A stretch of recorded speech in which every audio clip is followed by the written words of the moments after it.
अस्सलाम वालेकुम।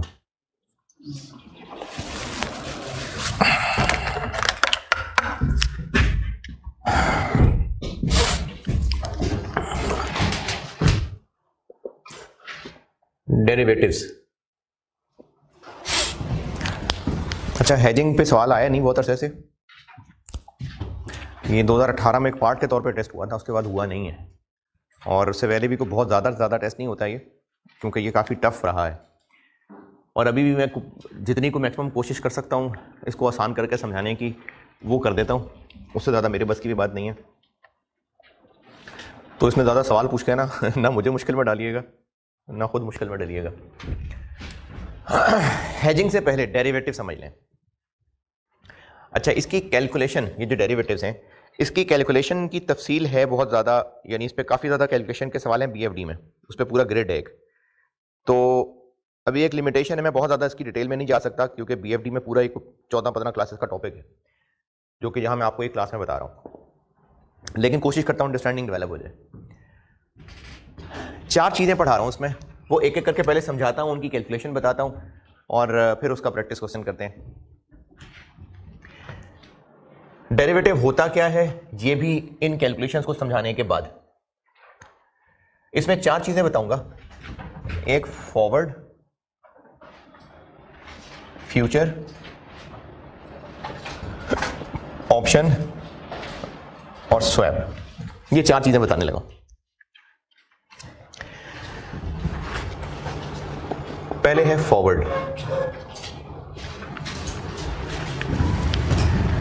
फॉरवर्ड एक कॉन्ट्रैक्ट है, बाइंडिंग कॉन्ट्रैक्ट है, जिसमें कोई चीज, वो चीज शेयर भी हो सकता है, वो चीज करेंसी भी हो सकती है, कोई और कमोडिटी भी हो सकती है, गोल्ड है, कॉपर है, क्रूड ऑयल है, जिसको हमने कुछ अरसे के बाद, बहुत ज्यादा नहीं, मतलब 1 साल से ज्यादा की नहीं होती हैं ये चीजें, या तो बेचना है या खरीदना है।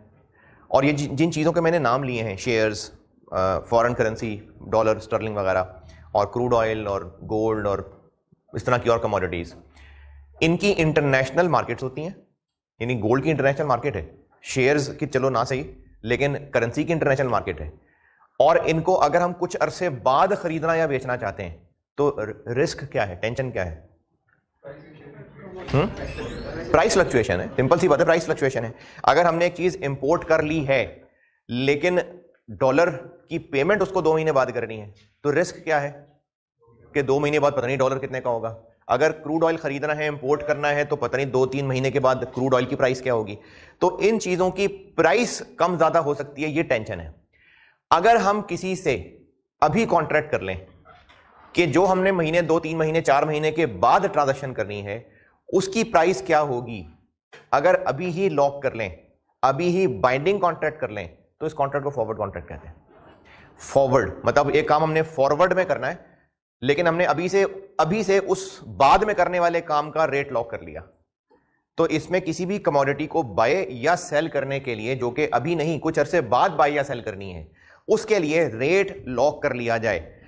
बाइंडिंग एग्रीमेंट है, यानी अगर हमने किसी बैंक से ये एग्रीमेंट कर लिया कि हमने 2 महीने के बाद डॉलर खरीदने हैं, और बैंक कहेगा कि ठीक है मैं आपको 260 रुपए का बेचने को तैयार हूं, तो अब बाइंडिंग कॉन्ट्रैक्ट का क्या मतलब हुआ कि हम उस बैंक से 260 का ही डॉलर खरीदेंगे, चाहे उस वक्त मार्केट में 160 का ही क्यों ना मिल रहा हो, चाहे उस वक्त मार्केट में 400 का ही क्यों ना मिल रहा हो, बैंक हमें 260 का ही बेचेगा। ये मतलब है बाइंडिंग कॉन्ट्रैक्ट का।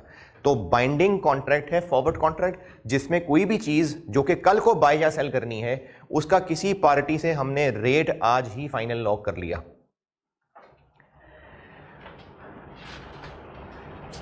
अच्छा, ऐसा करने से दोनों पार्टीज में से किसी एक को फायदा और किसी एक को नुकसान ही होना है। यानी अगर बैंक ने हमसे तय कर लिया ना कि वो हमें 2 महीने बाद 260 रुपए का डॉलर बेचेगा, तो या तो हमें फायदा होना है या बैंक को फायदा होना है। कैसे? अगर मार्केट में उस वक्त डॉलर ही 300 का है तो बैंक हमें फिर भी 260 का दे रहा होगा, तो बैंक 40 रुपए नुकसान में होगा। और अगर उस वक्त डॉलर मार्केट में 200 का हुआ, हम फिर भी बैंक से 260 का खरीदेंगे, तो हम 60 नुकसान में होंगे, बैंक 60 फायदे में होगा। तो इसलिए इसमें दोनों पार्टीज में से है किसी एक का नुकसान ही। तो फिर दोनों पार्टीज क्यों कर रही हैं ये?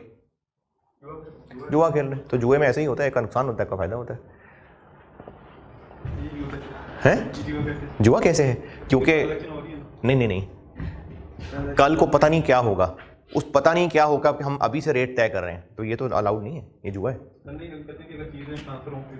क्या मतलब कोई चीज़ हमने खरीदी है, हाँ, वो चीज़ हमारे पास आ गई, हाँ, मतलब हमने सोना खरीदना था, हमने कहा था कल को कितना सोना हम खरीदेंगे, तो हमने जो रेट तय किया उसी पे हमने सोना खरीद लिया, तो ये जुआ नहीं है। अगर हम प्राइस का डिफरेंस एक्सचेंज कर लेते हैं, नहीं नहीं, उसके पास सोना है ही नहीं, हवा में ट्रांजेक्शन हो रही है। अगर उसके पास सोना मौजूद है ना और वो हमसे कोई महीने बाद की ट्रांजेक्शन कर रहा है, ये और चीज़ है, लेकिन उस चीज़ का वजूद ही नहीं है, वो है ही नहीं सेलर के पास, तो फिर ये सही नहीं है, फिर ये जुआ है। तो फॉरवर्ड कॉन्ट्रैक्ट है कल को होने वाली परचेज या सेल का रेट अभी से फाइनल लॉक कर लेना, और है ये बाइंडिंग, हम मुकर नहीं सकते, ये फॉरवर्ड कॉन्ट्रैक्ट है। इस फॉरवर्ड कॉन्ट्रैक्ट को करके किसी एक पार्टी को फायदा होना है, किसी एक पार्टी को लॉस होना है। अच्छा, ये अगर हम बैंक के साथ ये रेट तय कर रहे हैं तो हम क्यों कर रहे हैं? या तो हम जुआ खेल रहे होंगे या फिर एक चीज हैजिंग है जो पढ़ानी है। अगर ये हैजिंग के लिए है तो फिर तो हैजिंग के लिए, अगर जुआ के लिए तो उसको कहते हैं स्पेकुलेशन।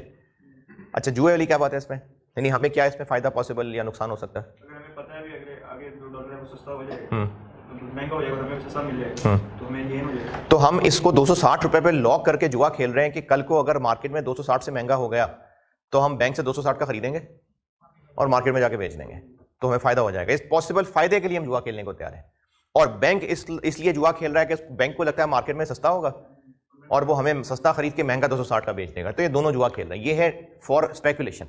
तो फॉरवर्ड कॉन्ट्रैक्ट एक कॉन्ट्रैक्ट है, बाइंडिंग कॉन्ट्रैक्ट, जिसके तहत कल को होने वाली परचेज सेल का हम रेट तय कर रहे हैं। और मैं इस वक्त फाइनेंशियल इंस्ट्रूमेंट के सेट 5 पे हूं, जो कि चैप्टर में पेज 29 पे है।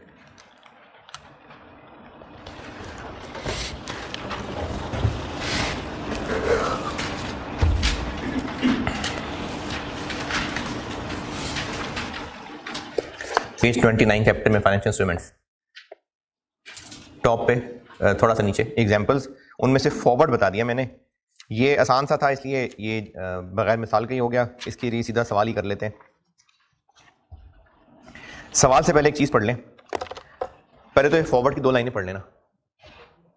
चैप्टर में पेज 29 फॉरवर्ड एग्जांपल्स में लिखा हुआ है।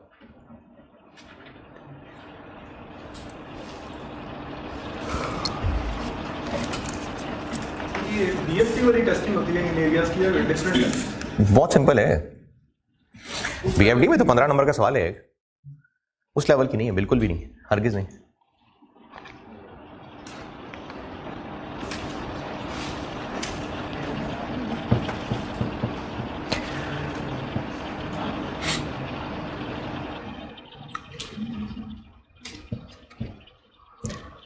हाँ जी, फॉरवर्ड की 2 लाइनें। अच्छा, उसके बाद इन एग्जांपल्स के नीचे यूज ऑफ डेरिवेटिव्स, या तो स्पेकुलेशन के लिए यूज होते हैं या हेजिंग के लिए, और उसके नीचे मेजरमेंट कि अगर स्पेकुलेशन के लिए यूज होते हैं तो ये जो डेरिवेटिव्स है ना, हैं ये फाइनेंशियल इंस्ट्रूमेंट, तो इनको फिर फेयर वैल्यू थ्रू P&L पे रखा जाता है। ये फाइनेंशियल इंस्ट्रूमेंट हैं डेरिवेटिव्स, क्योंकि इनके अगेंस्ट पैसा ही आना जाना है, मतलब जुआ हार गए तो पैसा देना होगा, जुआ जीत गए तो पैसा लेना होगा। स्पेकुलेशन में एंड में डेट आती है, हाँ, काम करते हैं वैसे ही गेन लॉस बस। यानी अगर ये स्पेकुलेशन के लिए था तो हम बैंक से डॉलर नहीं खरीदेंगे, हम बैंक को कहेंगे कि जो उस वक्त तक हमारा गेन बनता है वो हमें पैसे दे दो, या बैंक कहेगा जी मेरा इतना गेन बनता है हमें पैसे दे दो, तो ये परफॉर्म नहीं हो रहे होते। तो स्पेकुलेशन के लिए अगर इन डेरिवेटिव से खेलना हो जुआ, तो इन ये फाइनेंशियल इंस्ट्रूमेंट्स हैं। फाइनेंशियल इंस्ट्रूमेंट्स क्यों हैं? क्योंकि हमें कॉन्ट्रैक्ट में फंस गए हैं, अब जीत गए तो पैसे मिलने हैं, हार गए तो पैसे देने हैं, तो है ये फाइनेंशियल इंस्ट्रूमेंट। लेकिन अभी अभी इस वक्त कॉन्ट्रैक्ट किया है, अभी नहीं हम हारे जीते हैं, हारना जीतना थोड़ा से बाद शुरू होगा, तो अभी इनिशियली इसके शायद कोई पैसे भी नहीं दिए जा रहे होंगे। हाँ, हो सकता है बैंक के साथ इस कॉन्ट्रैक्ट करने के कोई 2, 4, 5, 10 पैसे दिए जा रहे हो, वो ट्रांजेक्शन कॉस्ट है, वो दिए जा सकते हैं। ज्यादा बड़े पैसे एंड पे जुआ हारने या जीतने पे ही मिलने हैं, तो ये फाइनेंशियल इंस्ट्रूमेंट है, और इसमें चूंकि पैसे मिलने या देने हैं तो इसलिए ये फाइनेंशियल इंस्ट्रूमेंट है, और इसको फेयर वैल्यू थ्रू P&L पे रखेंगे। प्रैक्टिस क्वेश्चन 1 पे आ जाए, सेट 5 का प्रैक्टिस क्वेश्चन 1। प्रैक्टिस क्वेश्चंस में वो पेज 53 पे,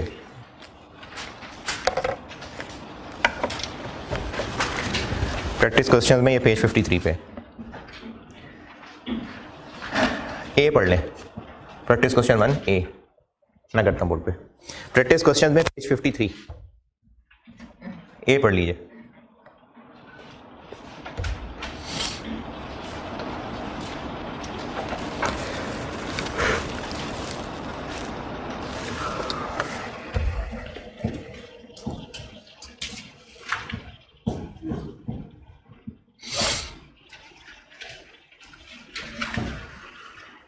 हाँ जी डन, पढ़ लिया। और रिक्वायरमेंट ऊपर लिखी है टॉप पे। ये सारे डेरिवेटिव स्पेकुलेशन के लिए हैं और इनमें जो जो डेट्स नजर आ रही हैं उन सब की एंट्रीज करनी है। और इनकी मेजरमेंट क्या होगी?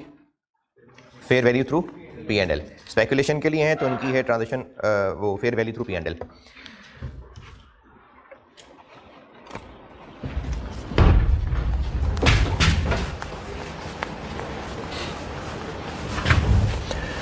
तो इस फॉरवर्ड कॉन्ट्रैक्ट के लिए जिस बैंक के साथ, अच्छा हमने बैंक के साथ फॉरवर्ड कॉन्ट्रैक्ट ये किया है कि हम 31 जुलाई को $50,000 खरीदेंगे, तो ये हमने बैंक के साथ रेट तय कर लिया 160 का।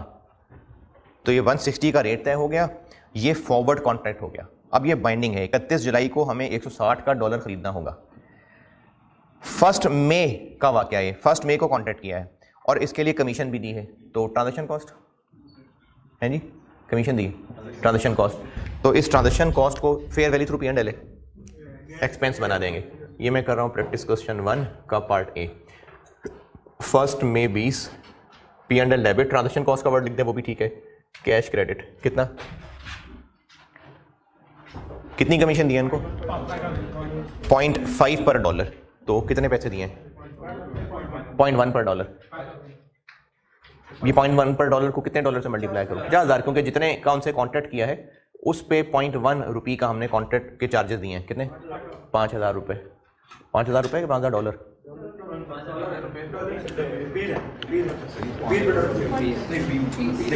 5,000 rupees.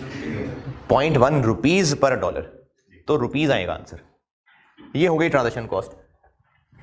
Fair value through P and L क्या होती है जी? Fair value through P and L हर ईयर एंड पे फेयर वैल्यू पे अपडेट करेंगे और gain loss P and L में जाएगा, और फाइनली सेटलमेंट पे भी फेयर वैल्यू पे अपडेट करेंगे, वो भी gain loss P and L में जाएगा। तो ईयर एंड आ गया 30 जून। अच्छा अब देखिए 30 जून पे हो क्या रहा है। 30 जून पे ये हो रहा है कि हमने कॉन्ट्रैक्ट क्या किया था, रेट क्या लॉक किया था? 160 रुपए पे हमने रेट लॉक कर लिया था और 160 रुपए पे हमने 3 मंथ फॉरवर्ड कर लिया था। 3 मंथ फॉरवर्ड का मतलब यह है कि 1 मई पे खड़े होके 160 रुपए का रेट लॉक किया था $50,000 कब खरीदने के लिए? 31 जुलाई, मई जून जुलाई। तो ये 3 मंथ फॉरवर्ड है, यानी हमने 3 महीने बाद होने वाली एक ट्रांजेक्शन का रेट लॉक कर लिया। इसको 3 मंथ फॉरवर्ड कहते हैं। तो हमने 31 जुलाई को जो डॉलर खरीदने थे उसका रेट तय कर लिया था 160 रुपए के, 160 रुपए का डॉलर खरीदेंगे। ये कब कर लिया था? 1 मई को। अब ईयर एंड आ गया 30 जून। हम 1 मई को ही फॉरवर्ड कॉन्ट्रैक्ट करने में फायदे में रह गए थे एज कंपेयर टू 30 जून, या अब 30 जून पे आके फॉरवर्ड कॉन्ट्रैक्ट करते तो बेहतर होता?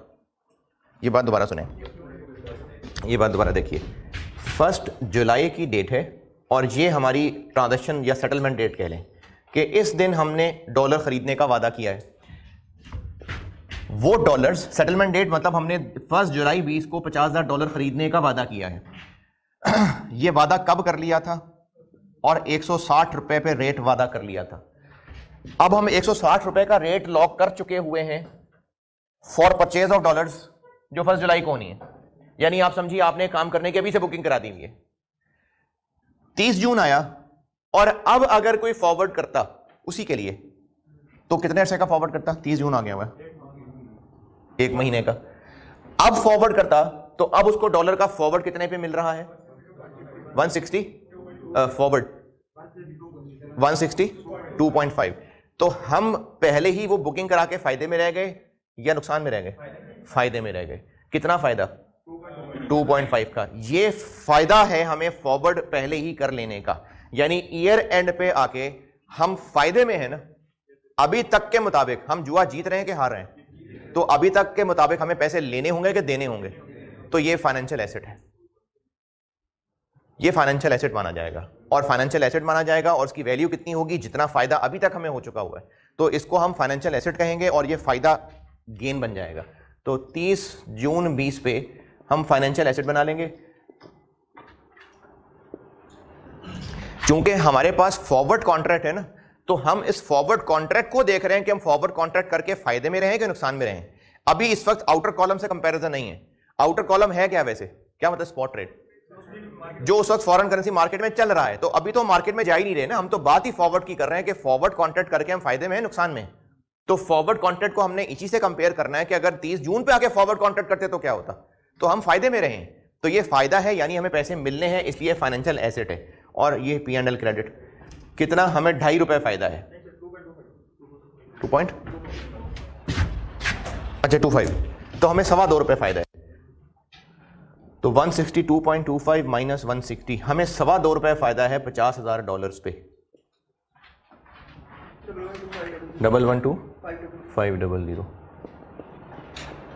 इसको अब हमने अपना फाइनेंशियल एसेट बना लिया। फाइनेंशियल एसेट क्यों बना लिया? क्योंकि हम जुआ जीत रहे हैं और हमें पैसे मिलेंगे। जी जी, उसी टाइम में कॉल करना चाहिए जिसमें हमारा वो कॉन्ट्रैक्ट स्टार्ट होगा। इसमें 1 मंथ का जिसमें लिखा हुआ है 1 मंथ फॉरवर्ड लाइन, हमने फॉरवर्ड किया है किस दिन एग्जीक्यूट करने वाला? 31 जुलाई। तो 31 जुलाई की ही एग्जीक्यूशन डेट वाला फॉरवर्ड देखना है कि अब 30 जून आ गया है। अब अगर हम फॉरवर्ड करते 31 जुलाई वाले दिन एग्जीक्यूट होने वाला, तो कितने पे मिलता? हमने 1 मई वाले दिन कॉन्ट्रैक्ट किया फॉरवर्ड। फॉरवर्ड कॉन्ट्रैक्ट का मतलब है कि हमने कल को होने वाले एक काम का रेट अभी से तय कर लिया। तो हमने 1 मई को रेट तय कर लिया कि 31 जुलाई नहीं, 31 जुलाई नहीं, सॉरी 31 जुलाई है। हाँ 31 जुलाई, 31 जुलाई, 31 जुलाई का दिन आएगा तो हम इतने डॉलर खरीदेंगे। इस बात का रेट हमने अभी से लॉक कर लिया। ये हमारा फॉरवर्ड कॉन्ट्रैक्ट है और 3 मंथ कॉन्ट्रैक्ट इसलिए क्योंकि मई जून जुलाई 3 महीने बाकी हैं। अभी ईयर एंड आ गया। अब हम ईयर एंड पे आके अपने उसी फॉरवर्ड को देख रहे हैं कि हमारा ये फॉरवर्ड कर लेना ठीक है कि नहीं ठीक है। तो उस फॉरवर्ड को देखना है तो ऐसे ही देखेंगे ना कि अभी ये वाला फॉरवर्ड करते तो कितने का करते। ये वाला फॉरवर्ड मतलब 3 मंथ फॉरवर्ड नहीं, वो फॉरवर्ड जो 31 जुलाई पे एग्जीक्यूट होना है। तो 30 जून पे अगर आके दोबारा फॉरवर्ड करते, या दोबारा नहीं अब फॉरवर्ड करते 31 जुलाई पे एग्जीक्यूट होने वाला, तो वो 1 मंथ फॉरवर्ड ही करते हम, तो वो 162.25 का मिलता।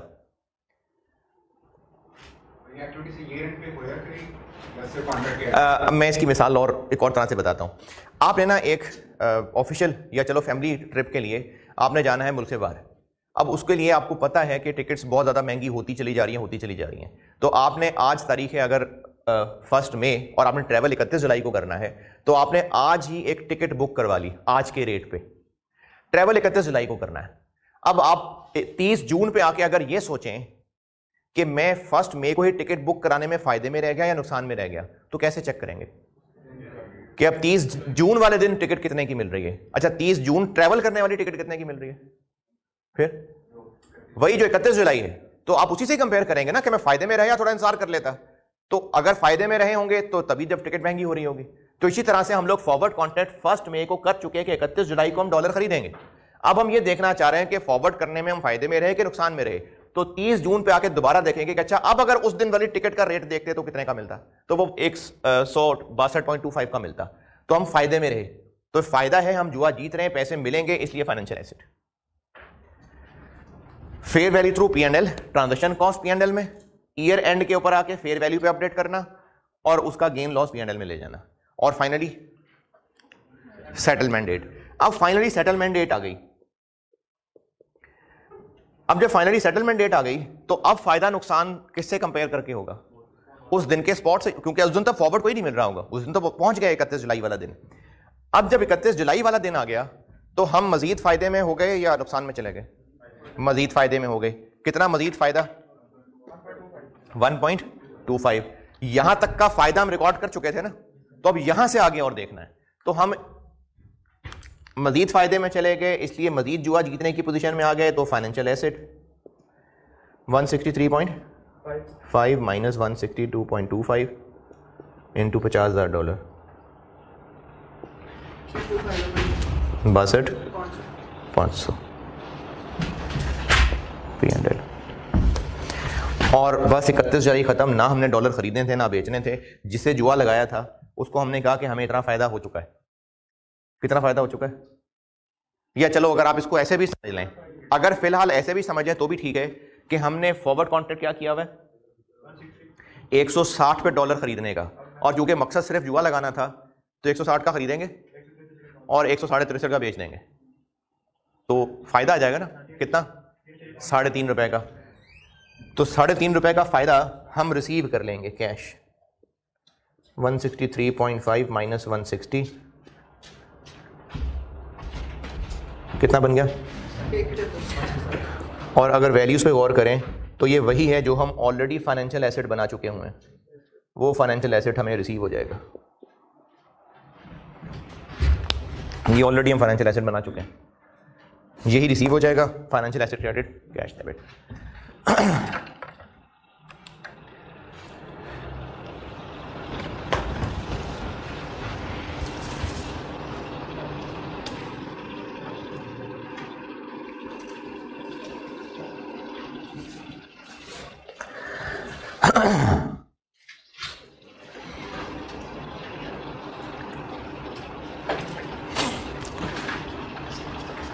अच्छा, ज़बानी ही प्रैक्टिस हो जाएगी, अगर आपको ज़रूरत लगे तो बेशक आप खुद ही लिख लेना। अगर ये सवाल बिल्कुल ऐसे ही होता लेकिन डॉलर खरीदने की बजाय डॉलर बेचने का होता, यानी हमने बैंक को कहा होता कि हम कहीं से भी लाके तुम्हें डॉलर बेचेंगे 160 का, तो पहली एंट्री ये ऐसी रहती। अब डॉलर जैसे जैसे मार्केट में महंगा होता जाएगा हमें नुकसान महसूस होता जाएगा। P&L debit, financial liability credit, फिर से वही, और एंड पे कैश देना पड़ता, फाइनेंशियल लायबिलिटी डेबिट और कैश क्रेडिट। ये है फॉरवर्ड कॉन्ट्रैक्ट।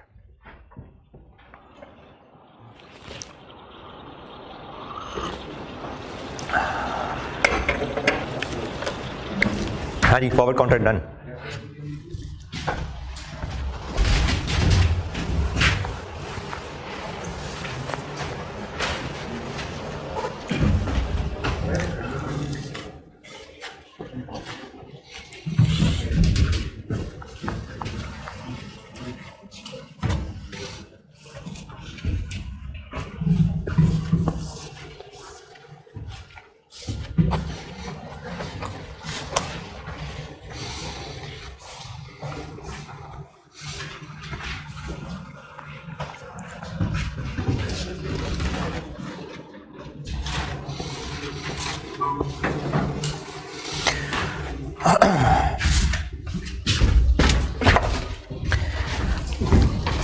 ऑप्शन, पहले मैंने नंबर 2 पे बेशक फ्यूचर लिखा था लेकिन ऑप्शन बता रहा हूं।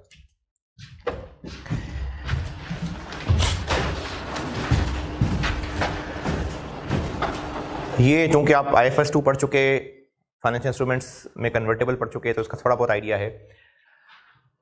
ऑप्शन होती है किसी के पास कुछ खरीदने की या कुछ बेचने की। दो पार्टीज हैं ऑप्शन में, एक ऑप्शन राइटर है या ऑप्शन इशूअर है और एक ऑप्शन होल्डर है। ये नाम से ही लग रहा है इसने ऑप्शन दी है इसको, और ये ऑप्शन क्या है? ऑप्शन है कुछ, उस कुछ को अंडरलाइन कहते हैं, कुछ खरीदने या बेचने की, at a fix price, at a fix date या during a particular range of dates. इसमें कुछ खरीदने की, टू बाय या सेल समथिंग, इस समथिंग को अंडरलाइन कहते हैं।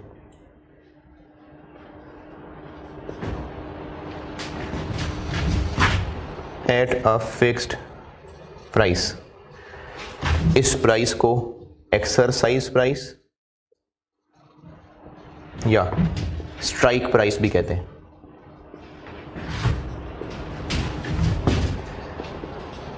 एट अ पर्टिकुलर डेट, या एट भी कह सकते हैं या टिल भी कह सकते हैं। तो ऑप्शन एक कॉन्ट्रैक्ट है जिसमें एक पार्टी ने दूसरी पार्टी को ऑप्शन दी है। अब इस ऑप्शन होल्डर के पास राइट है, राइट है मतलब राइट है, लेफ्ट नहीं है, राइट है, ऑब्लिगेशन नहीं है, राइट है कि चाहे तो फलानी चीज खरीद या बेच सकता है एट अ फिक्स प्राइस जो दिन तय हुआ है तब तक। अगर ये कुछ खरीदने की ऑप्शन है तो उसको कॉल ऑप्शन कहते हैं,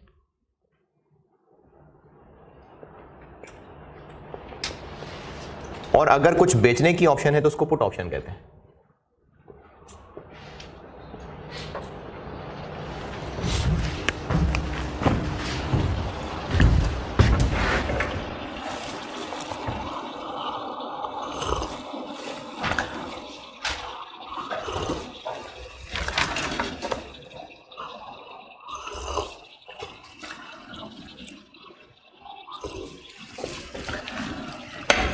अगर कोई चीज खरीदने की ऑप्शन है, फॉर एग्जांपल डॉलर खरीदने की ऑप्शन है, डॉलर खरीदने की ऑप्शन है 200 रुपए का, मार्केट में डॉलर महंगा होता जा रहा है, तो ऑप्शन होल्डर फायदे में है कि नुकसान में है? हाँ जी, ऑप्शन टू बाय 200 रुपए का डॉलर, मार्केट में डॉलर 200 से महंगा हो रहा है तो ये फायदे में है। ऑप्शन टू सेल, अच्छा, और अगर डॉलर सस्ता हो रहा है तो नुकसान में। भाई नहीं, नुकसान में, नहीं बेचेगा, नहीं खरीदेगा। अगर option to sell, option to sell है कि कंपनी ए का शेयर 70 रुपए का बेच सकता है और वो शेयर मार्केट में सिर्फ 20 रुपए का है। ऑप्शन टू सेल कि कंपनी ए का शेयर 70 रुपए का बेच सकता है, ये मार्केट में वो शेयर सिर्फ 20 रुपए का है, तो फायदे में। तो ऑप्शन होल्डर या तो उसके पास ऑप्शन टू बाय होगी, इसको कॉल ऑप्शन कहते हैं, या ऑप्शन टू सेल होगी, इसको पुट ऑप्शन कहते हैं। अब इसमें फायदे नुकसान का मकसद अगर जुआ था, यानी इसने अगर 70 रुपए का शेयर सेल करने की ऑप्शन ली थी तो उसने जुआ लगाया था। जुआ यह लगाया था कि मार्केट में अगर शेयर सस्ता मिल रहा हुआ तो मैं मार्केट से खरीदूंगा और जिसने ऑप्शन दी हुई है उसको जाके बेच दूंगा, इसने जुआ लगाया था। इसी तरह अगर कोई चीज़ खरीदने की ऑप्शन थी तो उसने जुआ लगाया था कि मार्केट में अगर ये महंगा हो गया तो मैं उस ऑप्शन वाले से खरीदूंगा और मार्केट में जाके बेच दूंगा। तो ऑप्शन कॉन्ट्रैक्ट भी एक डेरिवेटिव है जो जुए के लिए यानी फॉर स्पेकुलेशन हो सकता है। इसके लिए पार्ट बी पढ़ लें ट्रांजैक्शन का।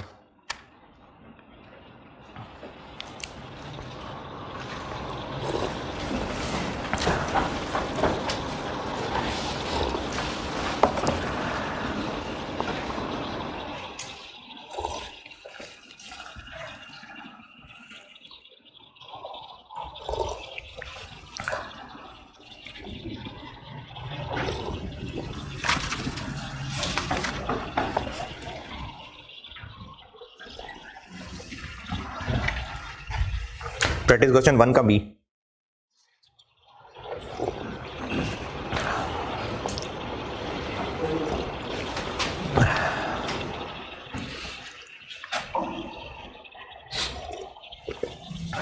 जैसे जैसे शेयर मार्केट में महंगा होता जा रहा है ऑप्शन की कीमत भी बढ़ती जाएगी। अच्छा, जरा खुद ही ट्राई करें, पहले सोल्यूशन देखे बगैर।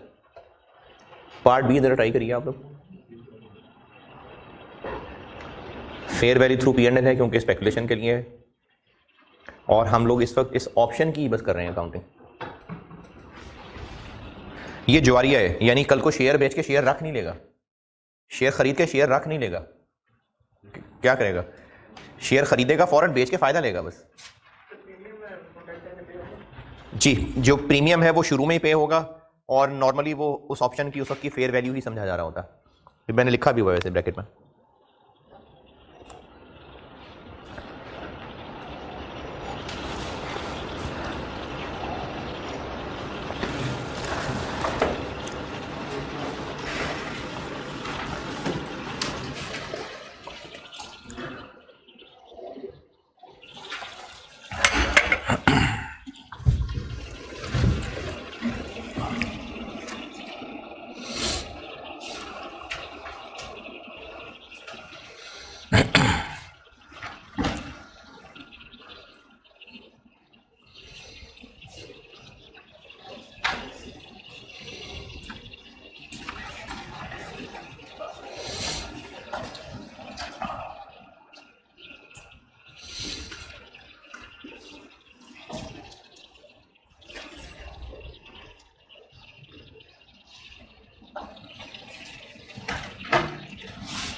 हाँ जी,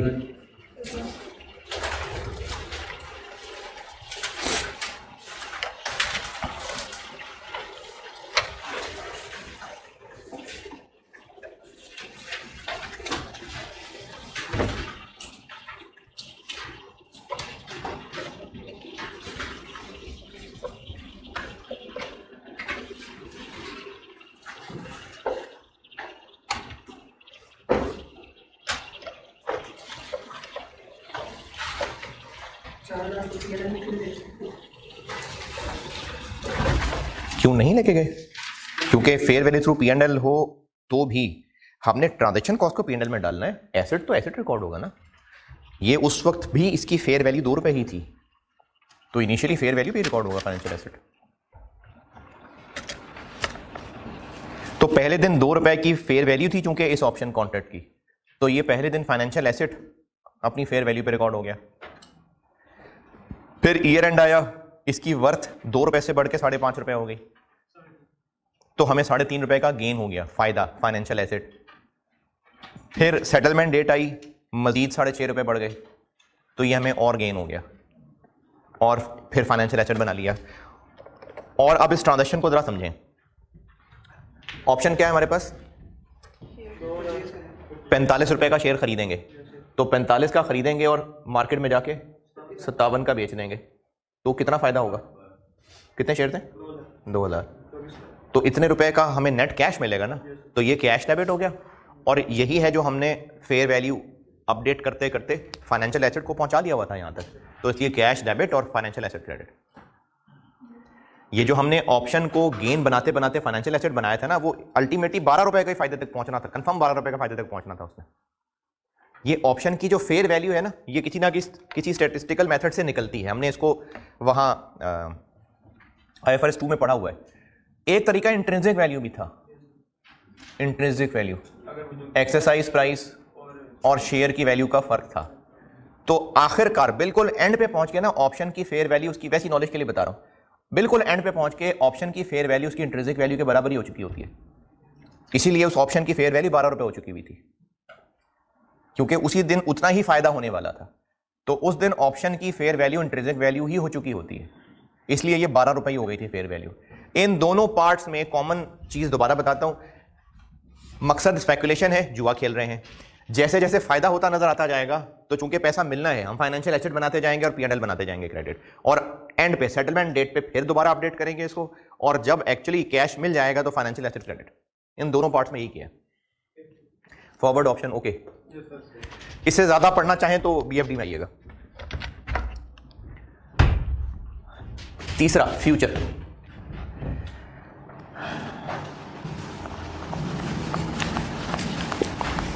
ये इन दोनों से थोड़ा सा टेक्निकल है, तो अगर आपको नींद आ रही है तो जरा आंखें खोलें, होश में आए।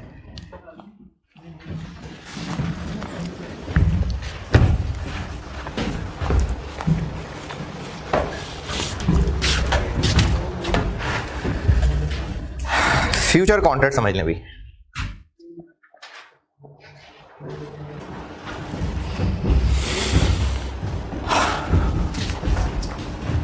जागे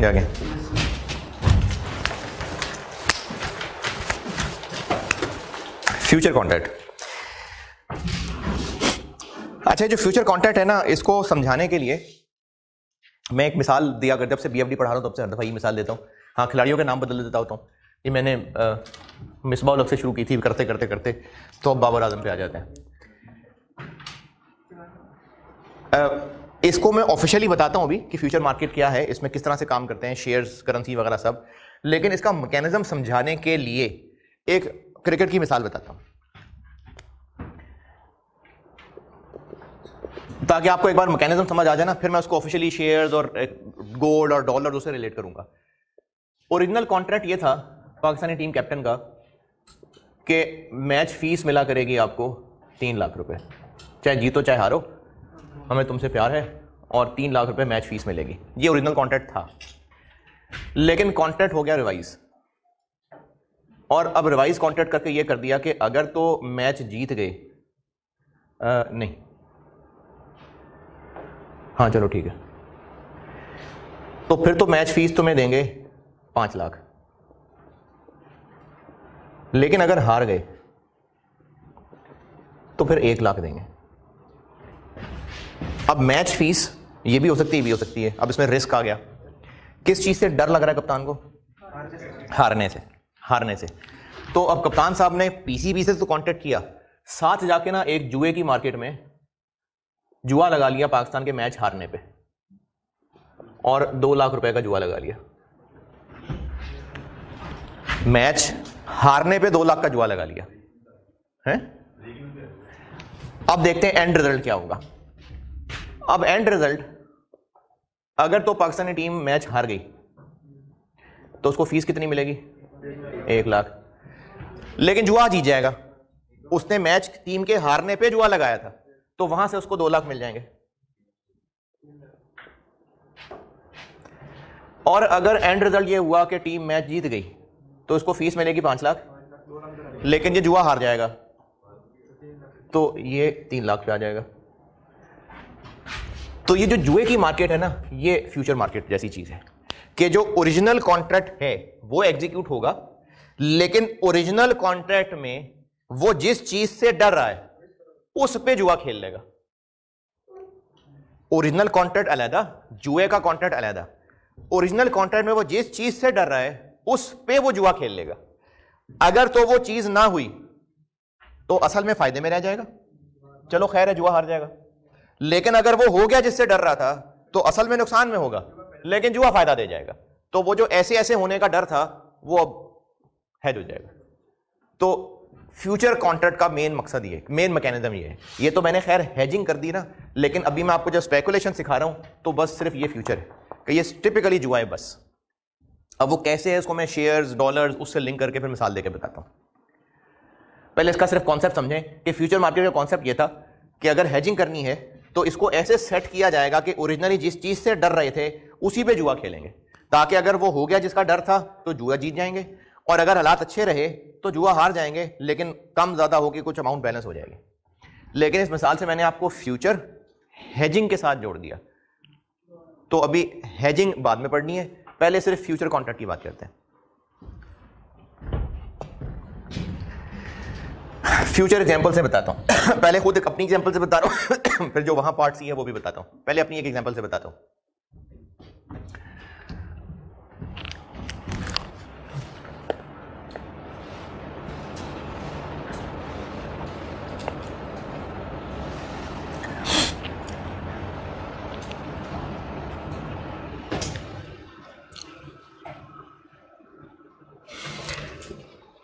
फर्स्ट जनवरी 21, ये मैं एक मिसाल से आपको फ्यूचर का मैकेनिज्म समझा रहा हूं।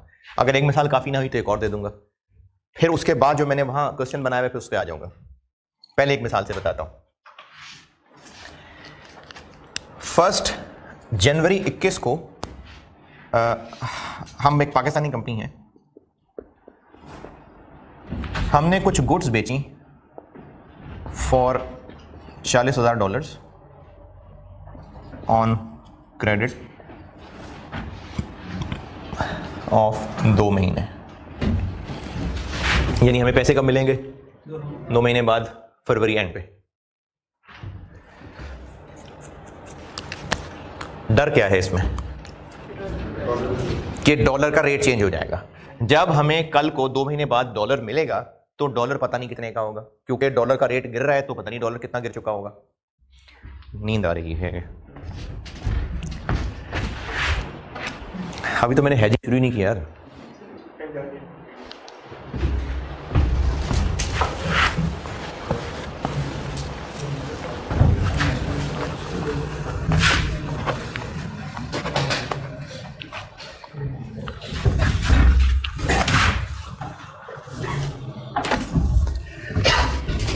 अब इनको रिस्क ये है कि डॉलर का रेट पता नहीं क्या होगा। एक मार्केट है फ्यूचर मार्केट,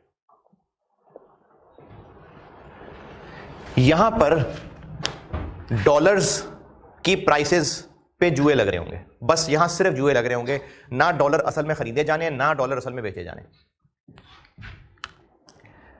पाकिस्तानी कंपनी 1 जनवरी को ही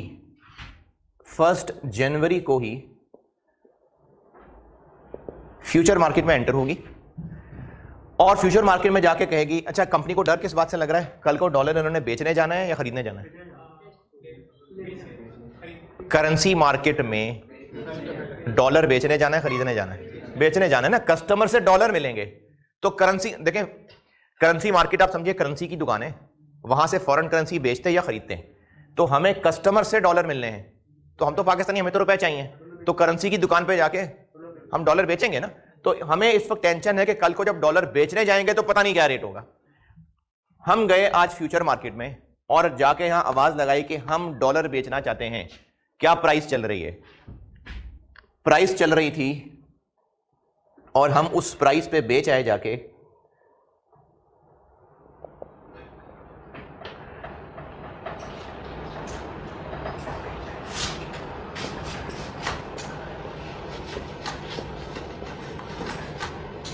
$170 का।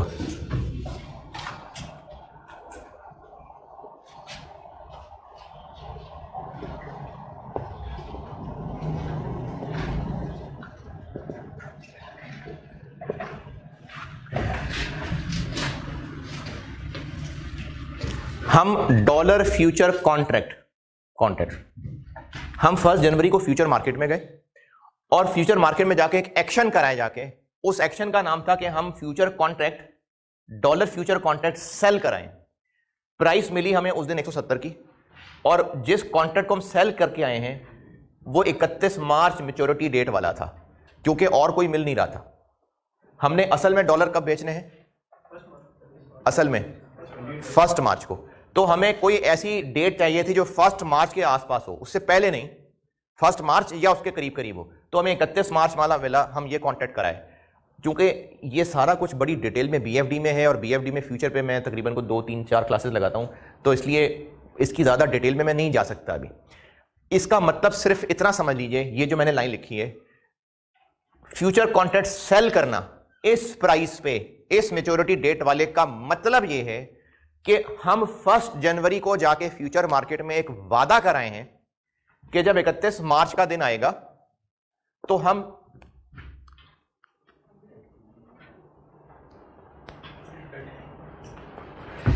$40,000 बेचेंगे इस रेट पे। हम 1 जनवरी को फ्यूचर मार्केट में जाके फ्यूचर कॉन्ट्रैक्ट सेल करने का मतलब है कि हम इतने डॉलर्स सेल करने का वादा कर आए हैं इस दिन मैं तो कह रहा हूं 1 जनवरी को, 1 जनवरी को जाके वादा करके आए हैं कि जब 31 मार्च का दिन आएगा तो हम $40,000 बेचेंगे इस प्राइस पे। ये किससे करके आए हैं, क्यों करके आए हैं, होती है कोई चीज, फ्यूचर मार्केट का होता है कोई मैकेनिज्म। हम 1 जनवरी को जाके फ्यूचर मार्केट में डॉलर्स इस दिन बेचेंगे इतने, इस रेट पे, ये वादा कराए और घर आ गए। उसके बाद 1 मार्च का दिन आ गया। 1 मार्च का दिन आया, हमें कस्टमर से $40,000 मिले और हम ये $40,000 लेके क्या करें, अब उधर नहीं जाना, करेंसी की दुकान पे जाएंगे, डॉलर देंगे, रुपए ले लेंगे। कितने के उस दिन हमें डॉलर, जो उस दिन का रेट होगा। तो 1 मार्च का दिन आया और उस वक्त जो स्पॉट मार्केट में रेट चल रहा था वो चल रहा था 160 चले, उस दिन 160 रुपए रेट चल रहा था। तो असल में हमने क्या किया होगा, असल में हम 1 मार्च को उस करेंसी की दुकान में जाएंगे, $40,000 उस दुकानदार को देंगे और बदले में कितने रुपए ले लेंगे, 160 के हिसाब से। इसको स्पॉट ट्रांजैक्शन भी कहते हैं। फिर हमें याद आया कि हम तो फ्यूचर मार्केट में वादा करके आए थे, हम फिर फ्यूचर मार्केट में दोबारा जाएंगे। अब दोबारा कब जाएंगे, यही नहीं, 1 मार्च को, 1 मार्च को यहां दोबारा जाएंगे। और 1 मार्च को जब दोबारा जाएंगे यहां, तो 1 मार्च को जाकर हम एक उल्टा वादा कराएंगे। जब उल्टे वादे नहीं कराएंगे, इसका उलट वादा, बिल्कुल इसका उलट वादा करेंगे। और इसका उलट वादा ये करके आएंगे कि हम डॉलर खरीदेंगे किस प्राइस पे, जो उस दिन अब मार्केट में चल रही होगी। हम 1 जनवरी को गए थे, हमने जाके कहा था कि हम डॉलर कॉन्ट्रैक्ट करना चाहते हैं, इस मार्केट के मैनेज करने वाले ने कहा कि ये रेट चल रहा है, बताओ करना है, कर दो जी। तो 170 रुपए उस दिन प्राइस चल रही थी, उस दिन ये प्राइस चल रही थी, और ये प्राइस हमारी मर्जी की नहीं थी। हम मार्केट में एंटर हुए, फ्यूचर मार्केट में ये प्राइस चल रही, जैसे हम किसी दुकान पे जाकर कोई चीज खरीदते हैं तो उस वक्त ये प्राइस चल रही होती है। तो फ्यूचर एक मार्केट थी, वहां पर ये प्राइस चल रही थी। ये प्राइस कैसे निकलती है, क्या होती है, सारी कहानी किसी हद तक BFD है। अभी सिर्फ थोड़ी सी कैलकुलेशन समझ ले, काफी है रिपोर्टिंग में। 170 रुपए उस दिन का रेट चल रहा था। इस नीली लाइन का इंटरप्रिटेशन क्या है कि हम 1 जनवरी 21 को गए थे और वादा किया था कि जब 31 मार्च का दिन आएगा तो $40,000 बेचेंगे इस रेट पे। ये रेट हमारी मर्जी का है? नहीं, उस दिन फ्यूचर मार्केट में ये रेट चल रहा था। अब हम 1 मार्च को दोबारा फ्यूचर मार्केट में गए और अब हमने किस प्राइस के ऊपर वादा किया होगा जो उस दिन चल रहा होगा? अच्छा, मैं कहता हूं कि उस दिन चल रहा है 157 और यही 31 मार्च मैच्योरिटी वाला।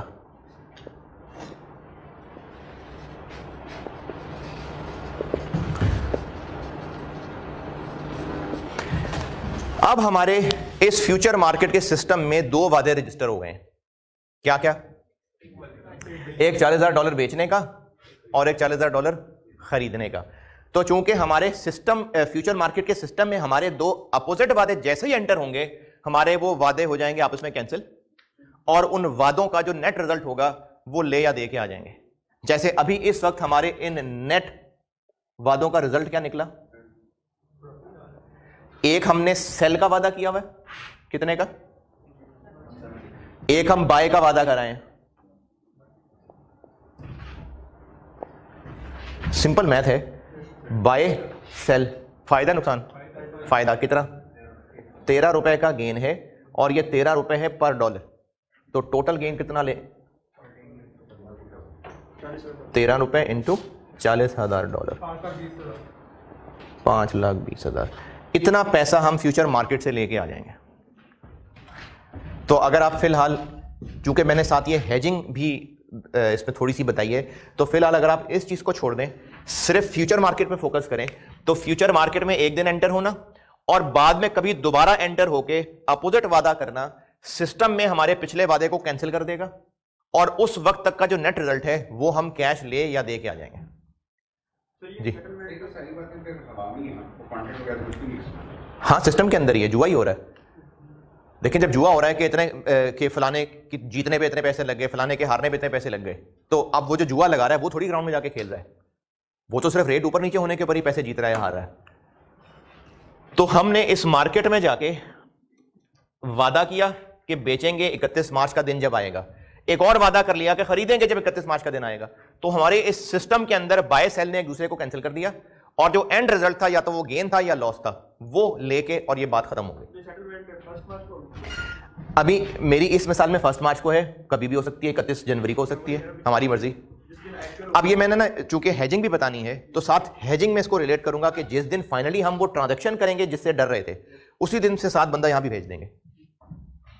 लेकिन अभी फिलहाल चूंकि मैंने आपको हेजिंग से पहले स्पेकुलेशन बताई है, तो अभी आप सिर्फ फ्यूचर मार्केट का गेन लॉस समझें। ये जो हमने सेटलमेंट की एंट्री की है, मतलब हम अज्यूम करेंगे 1 मार्च को ही हमने कर ली है जी। ये मैंने आपको 1 मार्च के हिसाब से बता दिए, हो सकता है 31 जनवरी पे चले जाते दोबारा मार्केट में। ये जो 5,20,000 है सर, ये 31 मार्च के इसमें क्या रोल है? 31 मार्च का सिर्फ इतना रोल है कि इस एग्जीक्यूशन डेट के कॉन्ट्रैक्ट्स इस मार्केट में चल रहे थे, और ये 31 मार्च तक ही हो सकता है, उसके बाद नहीं हो सकेंगे। उसके बाद हो सकता है वो 30 जून वाले कॉन्ट्रैक्ट मार्केट में चल रहे हो, कोई 31 अक्टूबर वाले मार्केट में चल रहे हो। 31 मार्च मैच्योरिटी डेट वाला ही क्यों लिया, ये BFD लेवल की बात है। मुख्तलिफ मैच्योरिटीज के फ्यूचर कॉन्ट्रैक्ट्स इस मार्केट में चल रहे होंगे। इस मिसाल में मैंने 31 मार्च वाला क्यों लिया, ये BFD की चीज है। बस 31 मार्च सिर्फ इस कॉन्ट्रैक्ट की एक्सपायरी डेट बता रही है बस।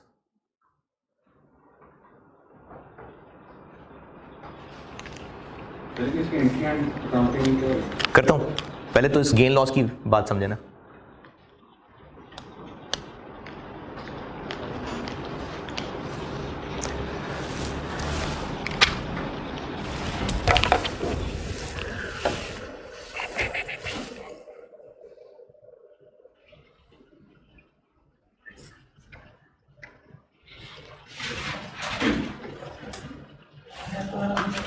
है। ये जो हम लोग फाइनेंस पढ़ रहे होते हैं या रिपोर्टिंग के अंदर भी फाइनेंशियल इंस्ट्रूमेंट्स, तो इसमें मेजॉरिटी जो कमर्शियल बैंक्स की चीज़ें हैं वो हराम है, मतलब स्ट्रेट वे हराम है। मैं तो आप ये कौन सा मैं और आप जाके वाकई जुआ खेल रहे हैं? मैं आपको पढ़ा रहा हूँ, आप पेपर पास कर रहे हैं, बस ये जुआ तो नहीं कर रहे हम। तो आप ना जाना फाइनेंशियल इंस्टीट्यूशंस के अंदर, ये हराम चीज़ें। हाँ, फॉरवर्ड कॉन्ट्रैक्ट का इस्लाम में कॉन्सेप्ट है, लेकिन उसकी कुछ शराइत हैं, तो वो एक और चीज़ है मुझे वो याद नहीं है, पढ़ाता था किसी दौर में। और हैरत की बात यह है कि इस्लामिक फाइनेंस में ACCA को पढ़ाता था, ACCA को मैं इस्लामिक फाइनेंस पढ़ाता था, उनके कोर्स का हिस्सा था, हमारे में नहीं। MFA में नहीं है, एक छोटा सा क्वेश्चन है। हाँ, लेकिन एक पेज है बस।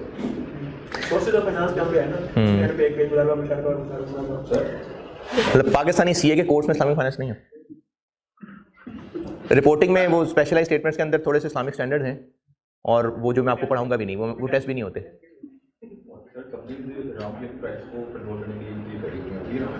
क्या कर रही होती हैं?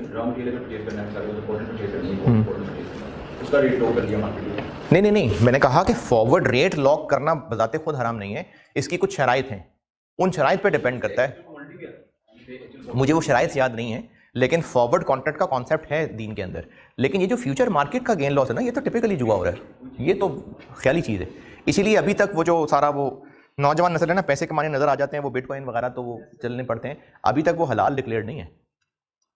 भी दो चीजें हैं क्रिप्टोकरेंसी में, एक तो उसमें भी फ्यूचर फॉरवर्ड होता है, एक तो स्पॉट पे ही होता है। आपने आज खरीद लिया, आपका जो फायदा नुकसान है वो आपका है, बस खरीद लिया आपने, अब आप घंटे बाद बेचे, आप साल बाद बेचे, 20 साल बाद बेचे, वो आपका ही है।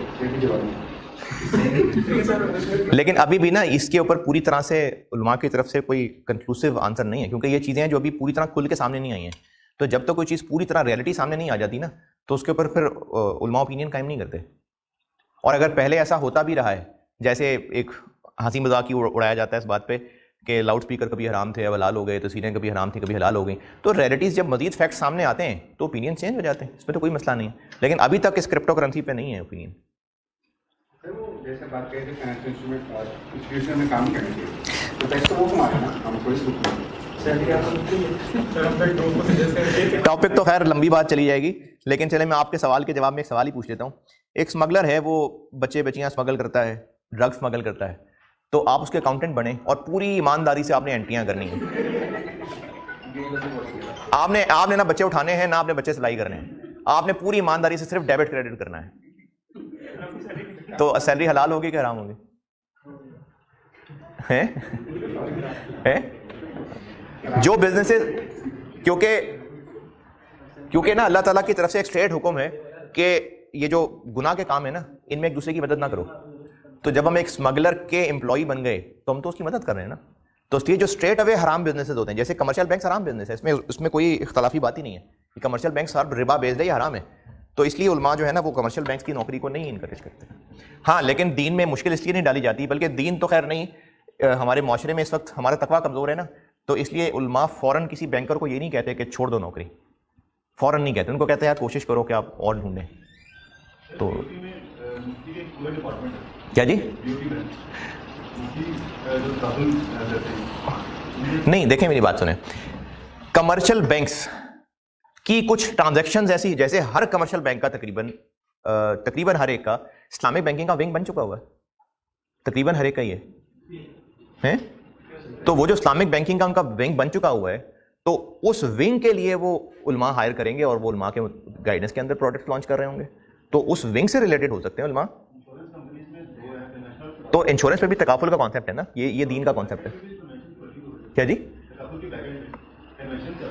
देखें ये ना प्रैक्टिकल मसाइल हैं, और हमें सिर्फ वो नजर आ रहा होता है जो सामने हो रहा है। जैसे ये जो इस्लामिक बैंकिंग है, इसके भी आप फॉर्म्स देखेंगे तो प्रोसीजर देखेंगे तो कमर्शियल बैंकिंग जैसे ही होंगे। तो जो ऑपरेशन लेवल पे काम कर रहे होते हैं उनको लगता है कि ये तो एक जैसा ही है। असल में हमें सिर्फ सामने होने वाले प्रोसीजर्स नजर आ रहे हैं, बैक एंड पे कॉन्टेक्चुअल टर्म्स क्या हैं वो हर बंदे को नजर नहीं आ रही होती। फिर उसके अलावा ये भी है कि एक चीज जो प्रिंसिपली बनी है क्या उसको एग्जीक्यूट करने वाला उनका ख्याल रख रहा है या बीच में गोलियां करा रहा है? यानी हो सकता है इस्लामिक बैंक्स जो बने हुए हैं सही, लेकिन वर्किंग के एतबार से वो ना काम कर रहे हैं, ये भी हो सकता है। जैसे मैं मुसलमान हूं तो मेरे अंदर अगर खामियां हैं तो इस्लाम में खामियां नहीं है। यानी अगर कोई मुझे देख के कहेगा यार ये तो वही काम कर रहा है जो गैर मुस्लिम करता है, तो ये इस्लाम का कसूर नहीं है, तो मेरा कसूर है ना। तो इसलिए इस्लामिक बैंक्स जो प्रिंसिपली इस्लामिक बैंक्स बने हों और वो काम भी इस्लामिक बैंक के असूलों के तहत कर रहे हो तो वो ठीक है, उनके पीछे तो उलमा का बोर्ड है पूरा। हमें असल में कॉन्ट्रैक्ट नहीं नजर आ रहा ना, हम सिर्फ प्रोसीजर्स देख रहे हैं, हमें लगता है सब सेम काम हो रहा है। और वो जो आप कह रहे हैं बैक एंड पे वर्किंग, ये तो खैर यार क्या जज्बाती बातें छेड़ देते हैं आप। वो होता यह है कि इस्लामिक बैंक यहां पर तभी आ सकता था जब वो कमर्शियल बैंकिंग को रिप्लेस करता था, जब अल्टरनेटिव देता तो कई चीजें ऐसी होंगी जो अल्टरनेटिव देने की वजह से फिलहाल मजबूरन कराहत के साथ शामिल की गई होंगी कि किसी तरह से प्रोडक्ट रिप्लेस होकर लोग इधर आ जाएं। जैसे जब इस्लाम आया था ना तो 23 साल का जो पूरा पीरियड है, सारी चीजें एकदम से हराम नहीं हुई थी, क्योंकि उस पीरियड के अंदर लोगों का लाइफस्टाइल बदलना था। तो अभी भी दीन के हालात ऐसे ही हो चुके हैं कि इस वक्त इमीडिएट बदलने वाले हम रह नहीं गए हुए हैं। इसलिए उलमा को बीच में उतरना पड़ रहा है और वो इस्लामिक बैंकिंग रिप्लेस कर रहे हैं, लेकिन आस्ता आस्ता ग्रो कर रही है इस्लामिक बैंकिंग। अल्लाह करे रिबा फ्री हो जाएगा कभी इकोनॉमी हमारी। किधर ले गए यार फ्यूचर मार्केट गेन लॉस, इसका एक सवाल लिखें। और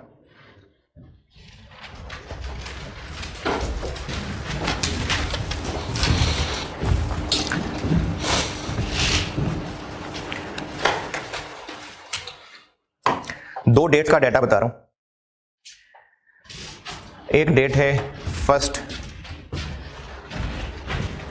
दिसंबर 21, 1 दिसंबर 21।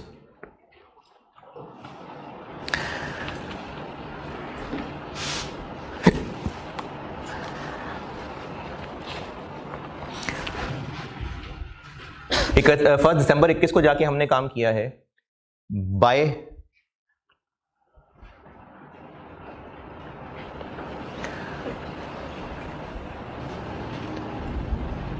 Gold futures.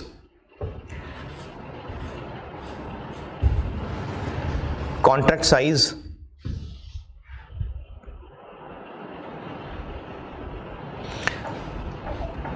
साइज है 200 ऑन्सेस का।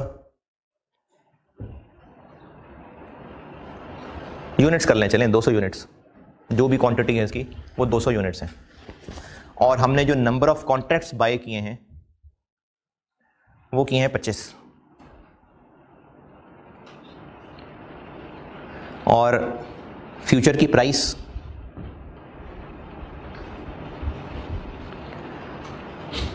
$5,000 पर यूनिट, ₹5,000 पर यूनिट।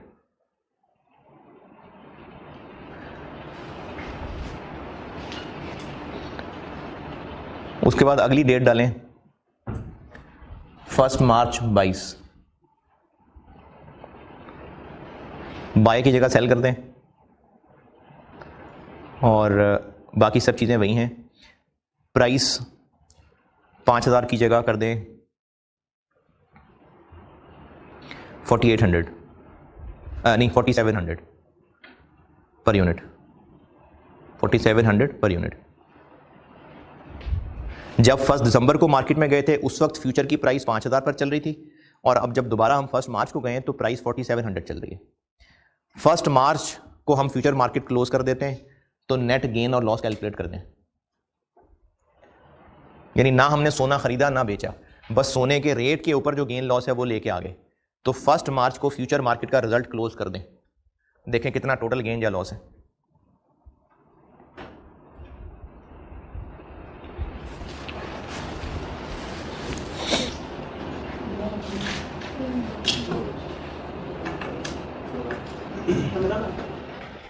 पता नहीं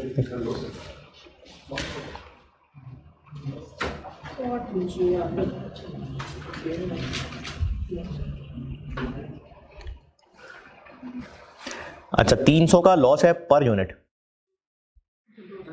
एक कॉन्ट्रैक्ट में 200 यूनिट्स हैं और हमने 25 कॉन्ट्रैक्ट्स, तो 300 इंटू 200 यूनिट्स पर कॉन्ट्रैक्ट इंटू 25 कॉन्ट्रैक्ट्स, तो 15 लाख का लॉस।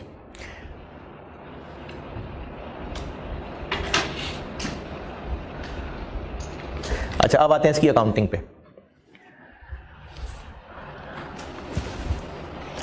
यही जो अभी मैंने सवाल लिखवाया आपको, अभी जो मैंने लिखवाया, अगर 31 दिसंबर ईयर एंड होता तो चूंकि फ्यूचर कॉन्ट्रैक्ट एक फाइनेंशियल इंस्ट्रूमेंट है तो ईयर एंड पे भी इस पे कोई ना कोई गेन लॉस रिकॉर्ड करना है।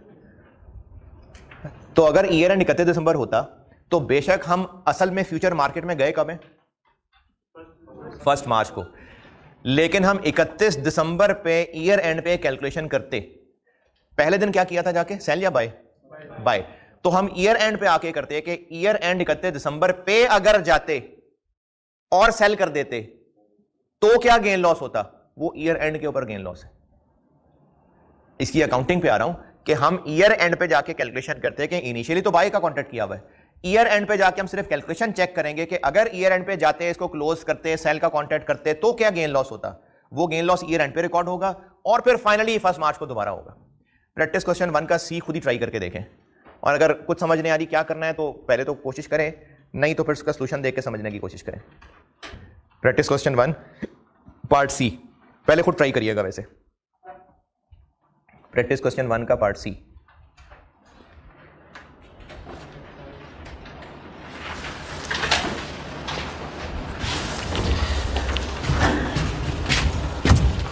अच्छा अभी का एजेंडा मेरा ये है, क्योंकि मैंने ये आप लोगों के लिए भी, फिजिकल वालों के लिए भी पोर्टल पे तो रखवानी है, तो ये हेजिंग में रह गई, ये हेजिंग नहीं सॉरी डेरिवेटिव में एक स्वैप रह गया, वो करके तो मैं ये एंड कर दूंगा ए।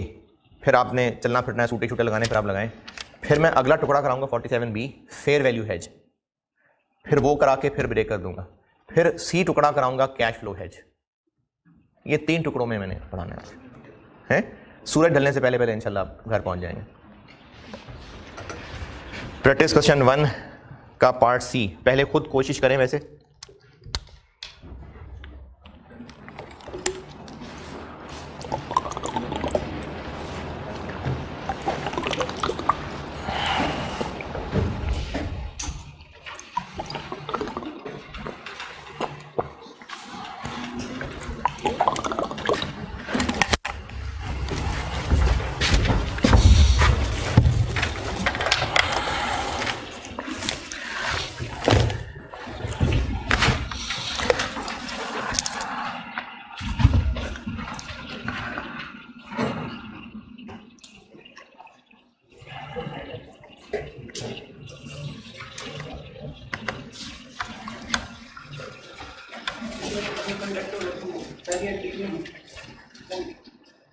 पहली एंट्री कोई नहीं है, क्योंकि अभी तो सिर्फ जाके पहला कॉन्ट्रैक्ट ही किया है।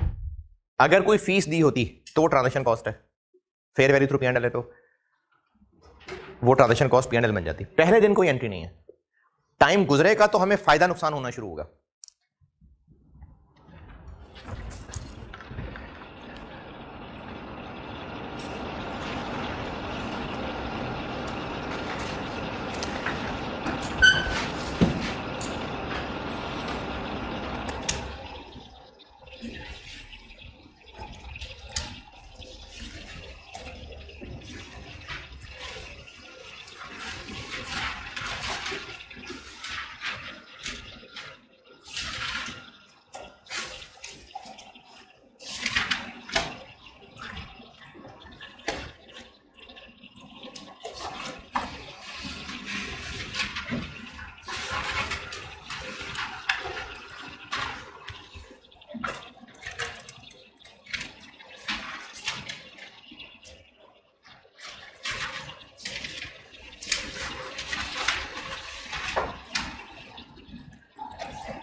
हाँ जी,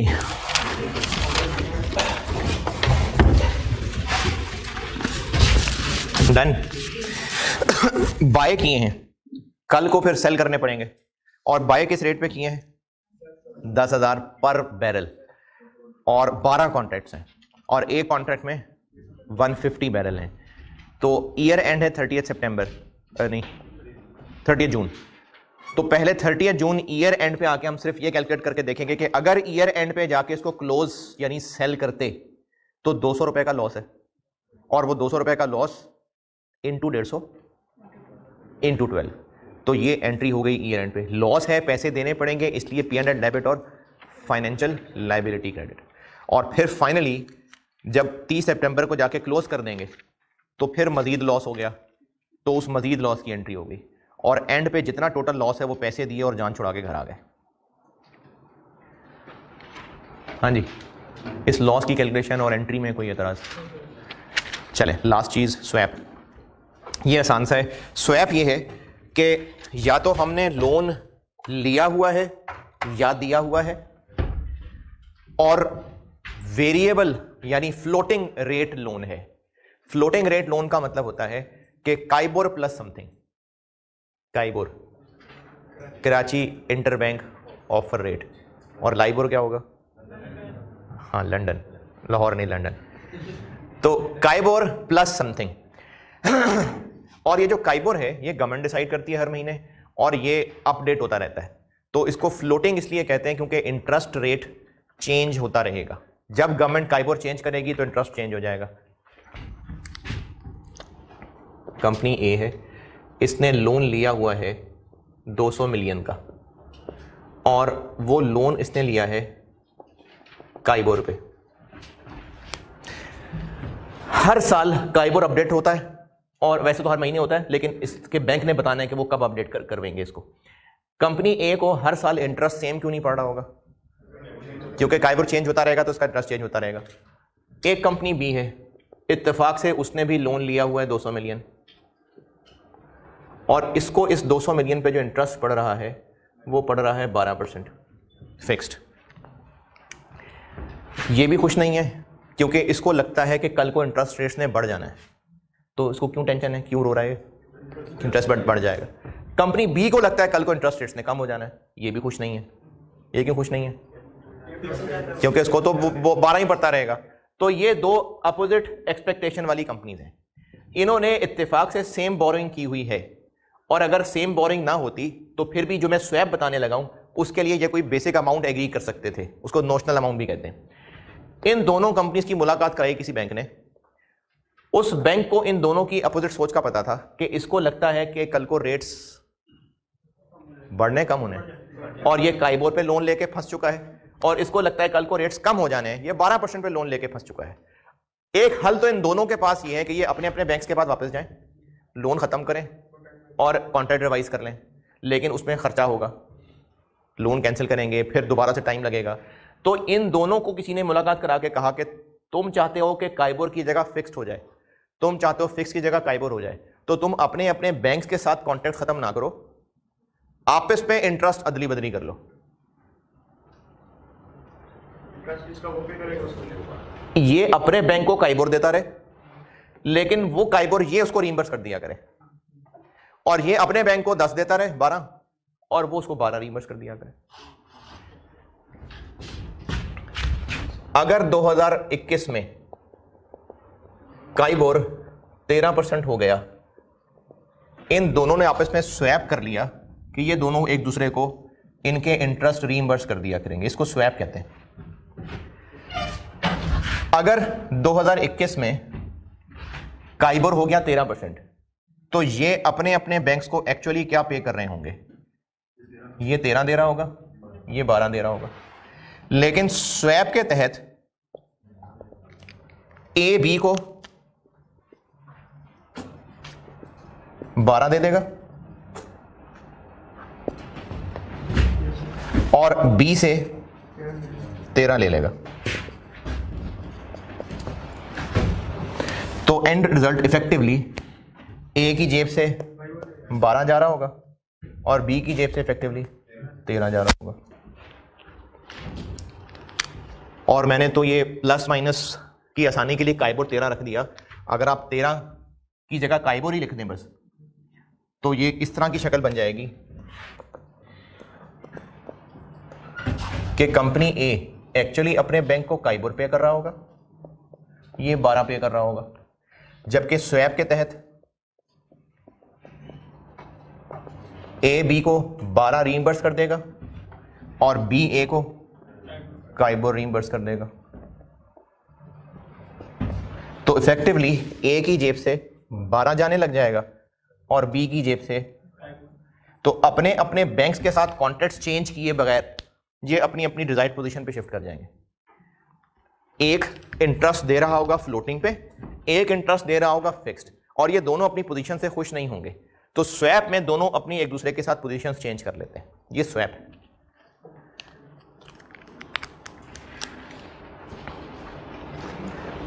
प्रैक्टिस क्वेश्चन 1 का पार्ट डी पढ़ें।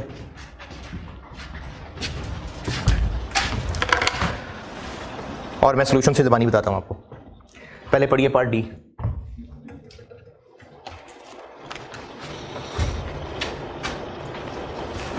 अच्छा, बी को क्या फायदा हुआ इससे?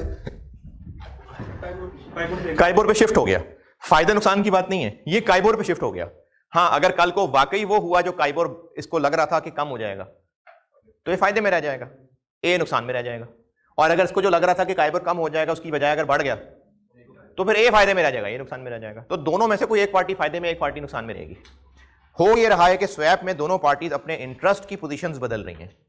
प्रैक्टिस क्वेश्चन 1 का पार्ट डी पढ़िए।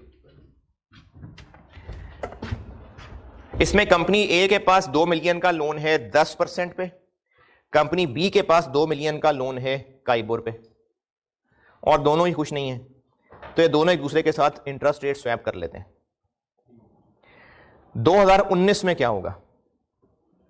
2019 में बैंक काइबोर 10 है, दोनों सेम है, तो स्वैप दोनों एक दूसरे को कोई पे रिसीव नहीं हो रहा होगा। 2020 में क्या होगा? अच्छा, ये बात फिर देखिए, दोनों अपने अपने बैंक्स को ऑफिशियली जो पे करते हैं वो करेंगे, स्वैप में एक दूसरे के साथ रेट अदली बदली करते हैं। 2020 में क्या होगा? काइबोर हो गया है 8, तो कंपनी ए अपने बैंक को 10 देगी, कंपनी बी 8, और स्वैप में क्या होगा? अगर स्वैप का नेट रिजल्ट देखें तो नहीं समझ आ रही ना, नहीं आ रही। तो फिर आप उस तरह बनाएं, 2019 का भी बनाएं, 20 का भी बनाएं और 21 का भी बनाएं, इस शक्ल में बनाएं, उसके बाद समझें। 2019 वाली भी शक्ल बनाएं, क्या बनेगी? 20 वाली भी और 21 वाली भी।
हाँ जी,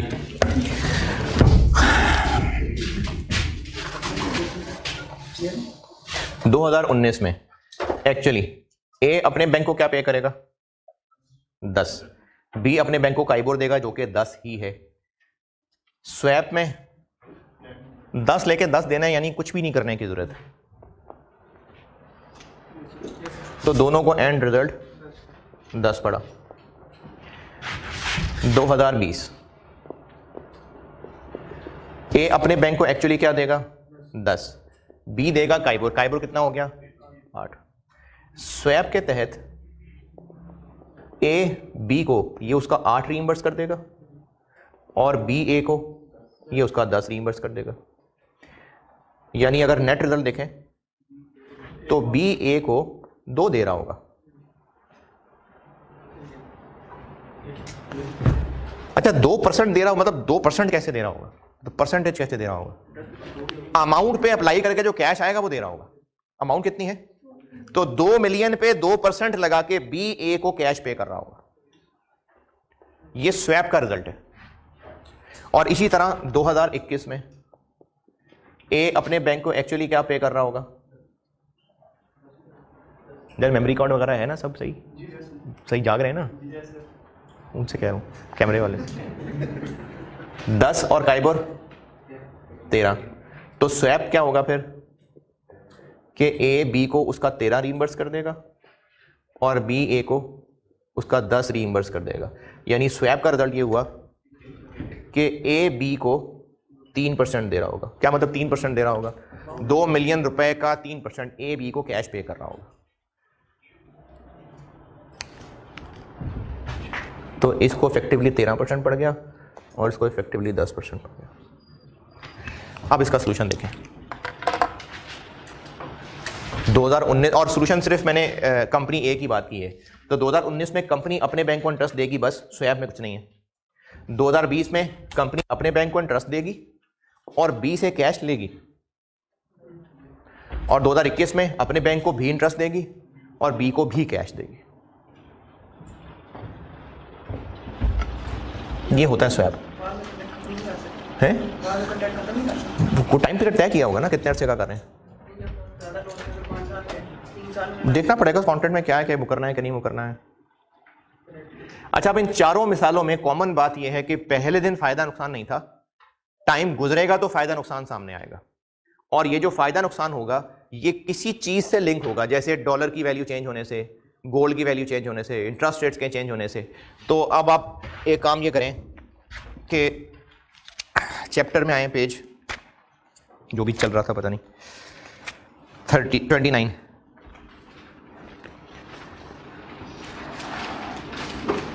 चैप्टर में पेज 29, ये टॉप पे डेरिवेटिव की डेफिनेशन लिखी हुई है, ये पढ़ के देख लें, समझ आती है तो।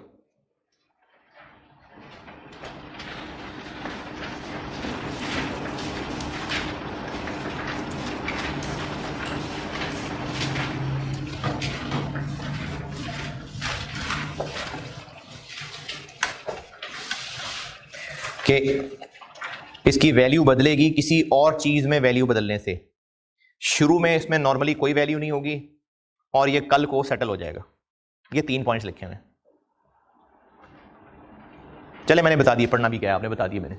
इसकी वैल्यू बदलेगी किसी और चीज से लिंक करके, शुरू में इसकी कोई वैल्यू नहीं होगी, आस्ता आस्ता वैल्यू गेन होगी और ये फ्यूचर में सेटल हो जाएगा। और ये मैंने आपको फॉरवर्ड फ्यूचर ऑप्शंस स्वैप्स सारे बता दिए। और इसी पेज पे आखिरी डब्बा पढ़ लें और बस फिर ये वाला सेशन खत्म करते हैं। एम्बेडेड डेरिवेटिव पढ़ के देखिए, इसमें मुझे उम्मीद तो है कि काफ़ी समझ नहीं आएगा, लेकिन शायद आ ही जाए, इसलिए पहले पढ़ लें फिर बताता हूँ।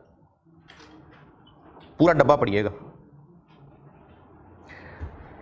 आखिर में जाके वो जो मिसालें ब्रैकेट में लिखी है ना, शायद उससे बात समझ आए, लेकिन पहले एक बार पूरा डब्बा पढ़ लें सही।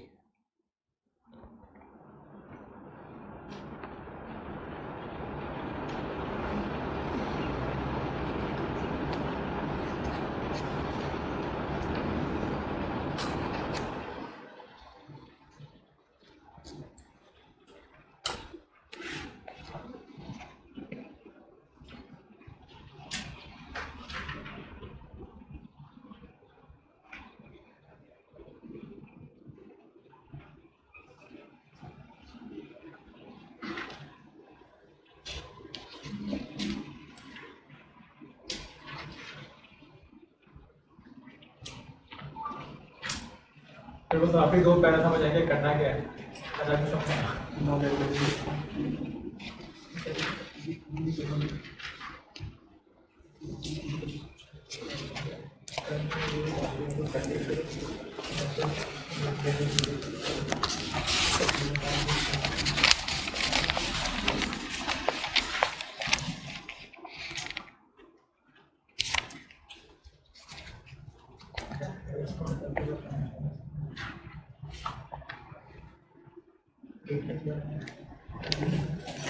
हाँ जी, चलें, कुछ भी समझ नहीं आया।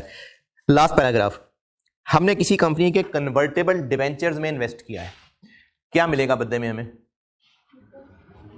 कॉन्ट्रैक्चुअल कैश फ्लोज मिलेंगे, इंटरेस्ट, और एंड पे अगर कन्वर्ट ना करवाया तो कैश मिल जाएगा, और अगर शेयर में कन्वर्ट करवाना चाहें तो शेयर में कन्वर्ट हो जाएंगे।